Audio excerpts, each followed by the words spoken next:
Growing up, stories always taught us that if you're good, you will triumph. Evil cannot win and good can conquer all. And much is still the case in a lot of movies these days. We often get the happy ending we so desperately want to see. However, that is not always the case with horror movies, which are more likely to leave you with your hand over your mouth as the credits roll. These are the top 5 horror movies where the villains win, part 2. Before we begin, there will be lots of spoilers.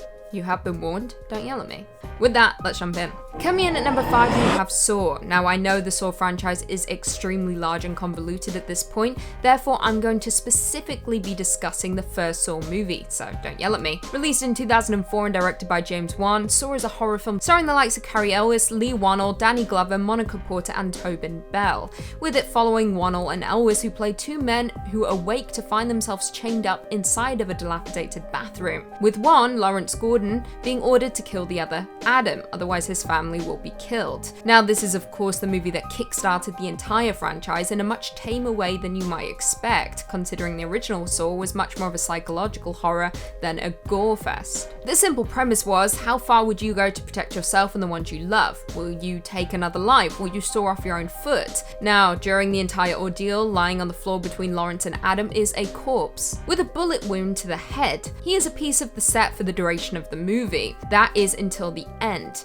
As we know, Lawrence cuts off his foot and he crawls to freedom. Adam, however, had freedom in his clutches the entire time, but sadly he blew it. And during this reveal, the corpse in the middle of the room stands up, revealing himself to be the orchestrator of the entire game. He utters the words, "Game over," before closing the door on Adam forever, sealing his fate. Of course, there are many more movies to follow in the franchise, but John Kramer, aka Jigsaw, isn't caught in this one. He lurks in the shadows, testing the will of individuals who have done wrong in their lives. Before we jump into number 4, be sure to give this video a big thumbs up, it really helps us out a lot. Coming in at number 4, we have The Descent. The Descent is an incredibly bleak movie that has you hoping and praying for a heroic ending, but sadly we never get it. Released in 2005 and directed by Neil Marshall, The Descent is a horror movie that follows 6 women who go caving following the death of one of the women, Sarah's husband and child, in a car crash. However, what was supposed to be a cathartic experience turns into hell on earth for the group, with them being forced to survive against the humanoid creatures living inside of the cave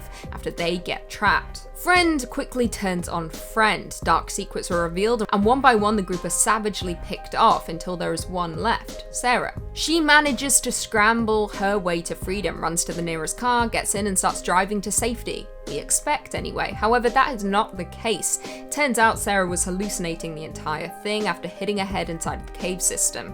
She never escaped the cave, but is instead trapped as the cave dwellers begin to close in on her. The movie then fades to black with the sounds of her screams. How bleak is that? Now, I know there is a sequel to this movie, but I'm just going to focus on the original. There is no happy ending, just death. Coming in at number 3, we have Drag Me to Hell. Now, I've milked Drag Me to Hell for all it's worth, but it's the prime example of evil triumphing over good.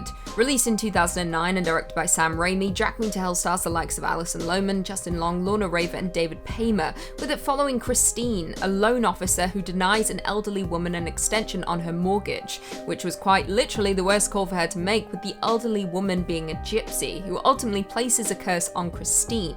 After 3 days of enduring escalating torment, she will be plunged into the depths of hell for eternity, unless she can break the curse. Now, Sam Raimi knows how to make a good horror with comedic elements, with him not missing the mark with this one. Drag Me to Hell is incredibly effective, terrifying with a subtle amount of humor without losing any quality. I mean, the entire parking lot scene is grade A horror comedy, with a gypsy woman attacking Christine but losing her dentures in the process, yet that doesn't seem to stop her. She suckles on that chin. However, after escalating torment, Christine believes she has found a way to pass the curse back to the woman who gave it to her. However, that doesn't work out for Christine, because she accidentally mixes up 2 very important envelopes, and she quickly runs out of time, with the earth quite literally opening up and dragging her to hell. Coming in at number 2, we have The Omen, the child who haunted all of our childhood for so long, Damien. Released in 1976 and directed by Richard Donner, The Omen stars the likes of Gregory Peck, Lee Remick, David Warner, Harvey Spencer Stevens, and Billy Whitelaw, with it following Damien, a young child replaced at birth by an American ambassador, Robert, unbeknownst to his wife, after their biological kid passes away not long after birth. Now, he of course begins to have immediate regrets about this, when it turns out the child may in fact be the Antichrist, as death seems to follow him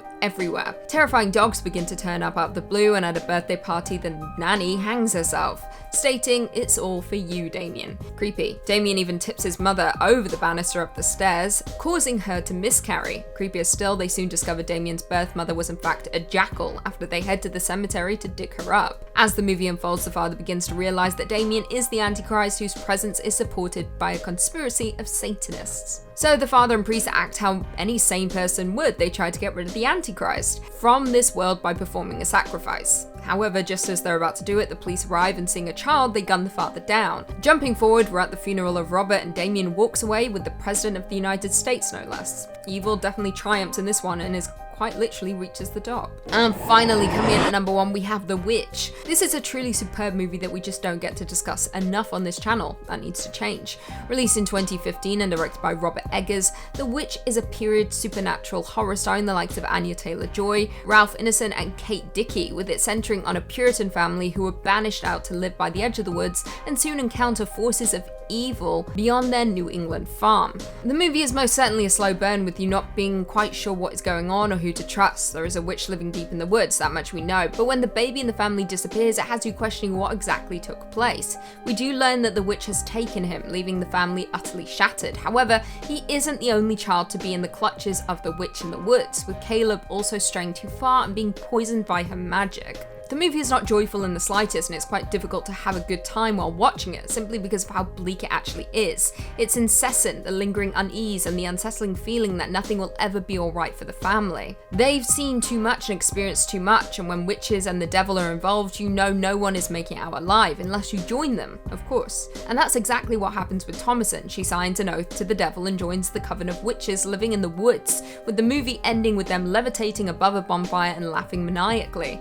Evil wins in this one, but honestly, we're kind of happy about it. Well, there we have it. Do you guys agree with our list? Who is your favorite horror movie villain? Leave us all your thoughts and feelings in the comments down below, and perhaps we can do a part 3. Before I go though, I just want to respond to a few comments from one of our last videos, Top 5 Worst Horror Movie Death Scenes Part 6. Megan Stewart said, "I really need to find a movie that is going to get under my skin. I watch so many and nothing disturbs me much anymore. Maybe another top 5 horror movies you may not know about." We can definitely do something along those lines. Maybe I have something coming up. You will find out. Keep watching. Icarus the Fox Kid said, "I want to see Lucy's list of the top 5 convoluted Final Destination deaths. Honestly, that's my dream." Maybe I'll do that. Maybe. We'll see. If you want it, I'll do it. I've got so much to say about all the Final Destination movies, and they're so insane, all of the deaths. Amanda Red said, "Yay, we get Lucy today. Yes, Queen. Yes, you get me. You're stuck with me." Is it a blessing or a curse? Maybe both at the same time. Durr2042 said, "I legit mean this in the least creepy way possible. I promise, I swear, but your bed looks comfy, lol." I mean, it really is. It was funny. Someone did comment, someone I know commented saying, "It looks like an adult crib." I was like, it's not, but it kind of looks that way. It's just got edges, you know, it's got sides. It's like a day bed that extends into a double bed or a full-size bed. It's fun and comfy. Lost Cause said, "All hail the Dark Queen, love the video, Lucy, and of course we want more Lucy. We need an all Lucy channel." Well, you know what? You kind of have an all Lucy channel.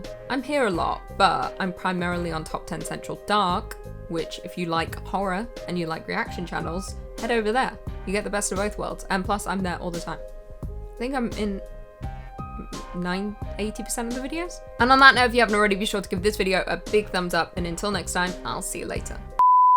Also, I've just been looking at myself the whole time. Sorry, I need to remember to look here.